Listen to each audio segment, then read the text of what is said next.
Hey guys, let's have the last plancha serya for today. Sa size na to, 62 to 68. Or, let's say, 2 to 4 months, 6 months. Para konti na lang ang need kong planchahin.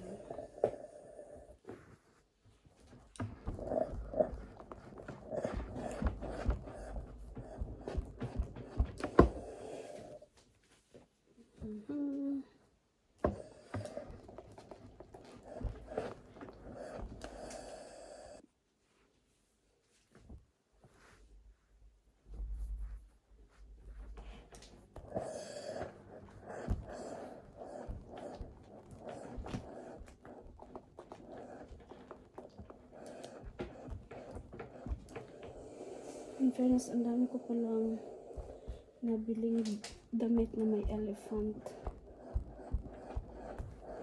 or dog design.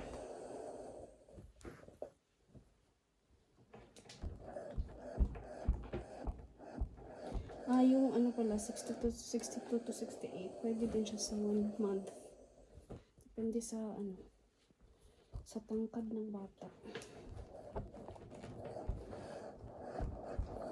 Kung gaano kalaki. Kaya konti lang nabili namin na 50 to 56 kasi okay na yung malaki kaysa maliit. Pag maliit kasi baka isang suotan lang. Pero pag alam na namin yung ano, syempre dadagdagan yung size ng bata. Pag nanganak na, tsaka pa mamimili na idadagdag. Kasi pwede naman gamitin itong ano itong 62, 68. Diva. Ito elephant design din.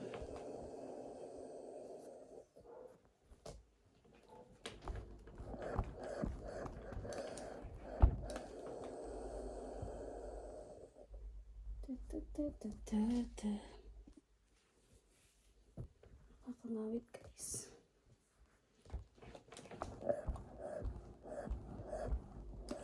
Nakapag-plan dyan ako kanina ng 50 to 56 na ano, sizes. At nag-fold na din yung mga naplansya ko kahapon. Diba?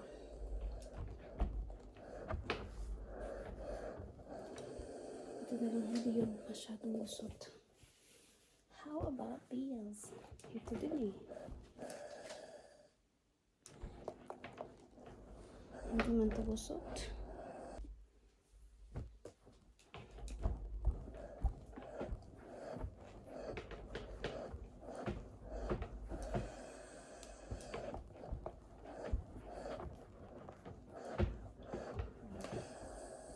Buti na lang. Pwede lang. Ito naman ay Swan design.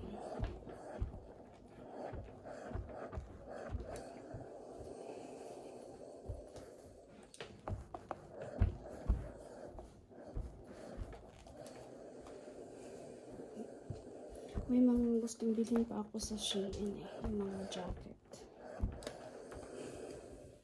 Tapos, pupunta kami ng CNA mga next weekend. Baka H&M din. Tingnan natin kung may makitang mura. Kasi halos kompleto na yung gamit ng baby. Damit.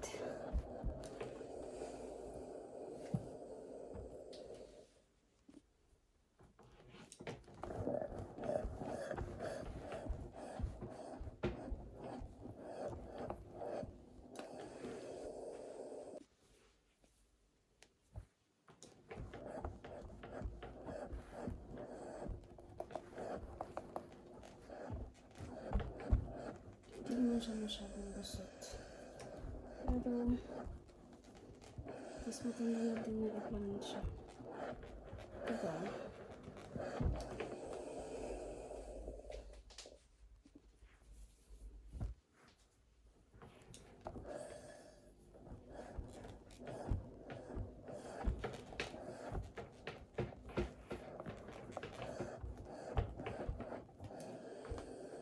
Fairness tong body sa sa instinct magaganda.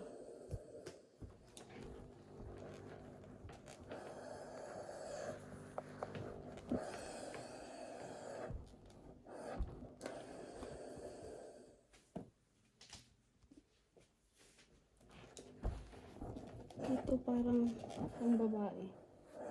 Hindi ko napansin. Ito okay na. Pwede naman yun.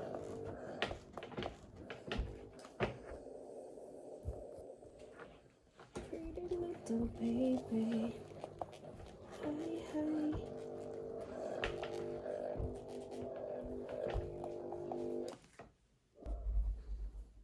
Last two na talaga guys. Yung iba bukas naman. Ay, may lakad ako bukas eh. Next day na. Eh, wala ng tubig. Pag-refill na din guys.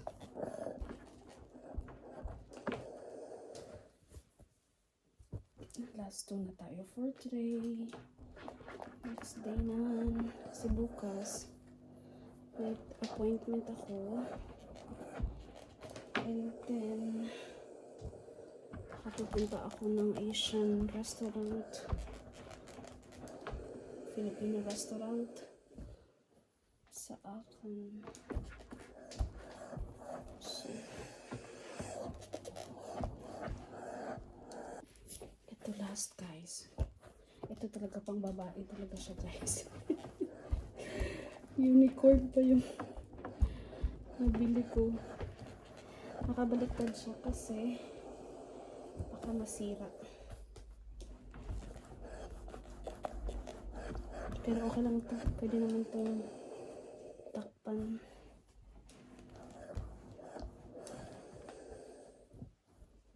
Pwede naman siyang takpan. Tapos later on na siya pwedeng magamit kasi malaki ito eh. Pang 9 to 12 months. Ayan, nakasuklat. So, doon muna tayo magtatapos sa ating plancha serye.